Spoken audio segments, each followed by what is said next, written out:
Fala pessoal, tudo bom? Meu nome é Carolina Machuca, eu sou estudante da Universidade Tecnológica Federal do Paraná e nesse semestre eu estou prestando apoio ao corpo docente junto ao professor Marcos Brown na disciplina de Física 2. E por aqui a gente vai resolver exercícios relacionados a ondas, movimentos harmônicos e termodinâmica, além das nossas aulas de Google Colab sobre montagem de gráficos, sobre a ferramenta também. Então, bora lá para a aula de hoje! E o tema da nossa aula de hoje vai ser a expansão adiabática de um gás ideal. E esse assunto você encontra no capítulo 19 da 10ª edição do Halliday. E o que a gente vai ver nessa aula? Nós vamos começar revisando o tema, que é a expansão adiabática de um gás ideal, e vamos resolver um exercício sobre ele, que é o exercício 58 do capítulo 19. Bora lá! E como a gente já estudou no capítulo 17, as ondas sonoras se propagam no ar e em outros gases como uma série de compressões e expansões. Essas variações do meio de transmissão ocorrem tão rápido que não tem tempo para que essa energia seja transferida de um ponto nesse meio para outro na forma de calor. Sendo assim, para um processo em que a transferência de calor é zero, nós vamos ter um processo adiabático. Ou seja, a transformação adiabática é aquela em que não tem troca de energia térmica entre o sistema e o meio exterior. E esse gás vai ter uma temperatura, pressão e volume inicial e um final. Porque embora esse gás não estabeleça trocas de energia térmica com o sistema externo, durante esse processo, a pressão, o volume e a temperatura que eu falei vão variar. Então, nenhuma dessas grandezas permanece constante. Vamos ver o desenho que o Halliday traz para a gente para entender um pouco melhor o fenômeno. E aqui nessa primeira imagem nós temos o cilindro isolado, que contém um gás ideal repousando sobre uma base isolante. E removendo a parte da massa que está sobre o êmbolo, a gente pode permitir que o gás se expanda e que faça isso de uma forma adiabática. Quando o volume aumenta, tanto a pressão como a temperatura vão diminuir. E em um diagrama PV, que a gente vê aqui do lado, que vai analisar a pressão e o volume, nós notamos o processo que ocorre ao longo de uma curva. E essa curva é chamada de adiabática, que a equação a gente vai ver logo em seguida. E o processo que está acontecendo aqui é uma expansão adiabática, e ela sempre vai vir acompanhada por uma diminuição de temperatura do gás. E isso se deve ao fato de que esse gás ele precisa de uma parte da sua energia interna para a realização desse trabalho. Show de bola? E agora vamos ver a equação que o Halliday traz para a gente. Sabendo disso, nós podemos analisar a equação que o Halliday nos traz no capítulo 19, que é a relação entre a temperatura e pressão durante o processo adiabático.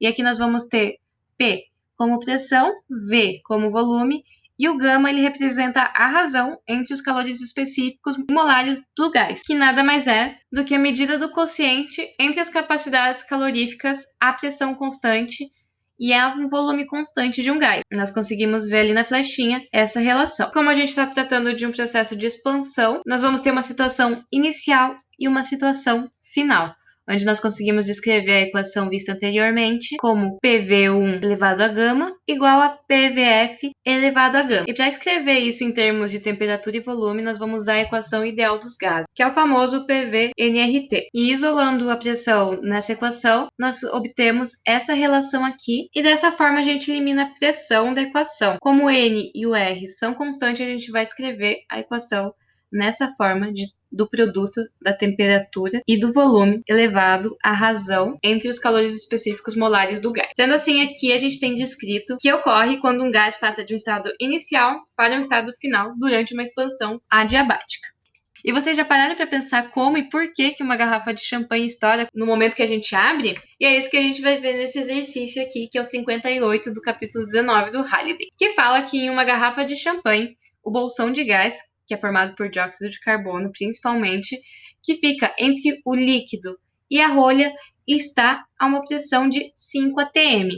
E quando essa rolha é removida da garrafa, o gás vai sofrer uma expansão adiabática até que a pressão se torne igual à pressão ambiente, que é 1 atm. E supondo que a razão entre os calores específicos molares é 4/3, qual vai ser a temperatura do gás no final da expansão adiabática, considerando que a temperatura inicial é 5 graus Celsius. Comprido, enunciado e um pouco confuso, né? Então vamos fazer um desenho para entender o que o exercício está passando para a gente. Nós precisamos entender que como a pressão do gás é maior do que a pressão atmosférica, o gás vai ter que se expandir para fora do recipiente quando é aberto. E é por isso que a pressão final é 1 atm. E além da pressão inicial e final que o exercício está nos fornecendo, ele também nos passa qual que é a razão entre os calores específicos molares, que é 4/3, assim como a temperatura inicial, que é 5 graus Celsius. E o nosso objetivo é encontrar essa temperatura final. E como o exercício aqui nos forneceu a pressão inicial e a pressão final, nós vamos usar a relação entre pressão e temperatura durante um processo adiabático. Só que tem um probleminha aí, né? Tem esse volume e o exercício não está nos fornecendo nenhum volume. Como que a gente resolve isso? Como a gente viu lá no começo, dá para fazer um paralelo com a equação ideal dos gases, e utilizando essa equação, nós isolamos o volume e o valor que a gente encontra nós substituímos na nossa relação pressão e volume, que vai ficar desse jeito, igual está no passo 3, onde as pressões iniciais e finais estão multiplicando nRT sobre pressão. E como o N e o R são valores constantes, nós vamos deixar eles isolados na equação, de uma maneira que a gente consiga cortar eles. Assim a gente fica com a equação igual no passo 5, onde pressão inicial elevada a 1 menos a razão entre os calores específicos molares, vezes a temperatura inicial elevada a essa razão, é igual à pressão final elevada a 1 menos a razão, multiplicando também a temperatura final que está elevada a essa razão. Então, sacaram a ideia do que a gente está fazendo aqui. Nós começamos o exercício pela resolução literal para manipular os dados de uma forma que depois seja só substituir os valores. E como a gente já chegou numa equação que tem todos os dados que a gente precisa substituir e a nossa incógnita, substituindo a equação que nós encontramos, que nós vamos ter que a temperatura final elevada a 4/3 é igual à multiplicação de 5 vezes 278, onde esse 5 está elevado a menos 1/3 e o 278 está elevado a 4/3. Mas nós não precisamos desse expoente. Então, vamos multiplicar pelo inverso, de forma que nós ficamos apenas que a temperatura final é igual a 5 elevado a menos 1/4 vezes o 278, que é a nossa temperatura inicial dada em Kelvin. E resolvendo essa continha, nós chegamos no valor final, que a temperatura ficou em 186 Kelvin, que dá aproximadamente menos 87 graus Celsius. E para a gente visualizar o exato momento que ocorre esse fenômeno que a gente resolveu aqui no exercício, nós temos a imagem dessas bolinhas. E que nem eu disse lá no começo, como a pressão do gás é maior do que a pressão atmosférica, o gás vai se expandir para fora do recipiente assim que ele é aberto. O volume do gás aumenta, só que isso vai significar que o gás deve realizar trabalho contra a atmosfera. E como a expansão é rápida, ela vai ser adiabática porque não há troca de calor. E a única fonte de energia para o trabalho vai ser a energia interna do gás. E como a energia interna diminui, a temperatura do gás também decresce, o que vai fazer com que o vapor da água no gás presente se condense nessas pequenas gotículas que a gente vê na imagem aqui. Belezinha? Deu para entender o exercício? Qualquer dúvida, deixe no comentário ou me manda um e-mail que eu vou estar disponível para retirar qualquer dúvida que ficar. Então, até a próxima. Tchau, tchau!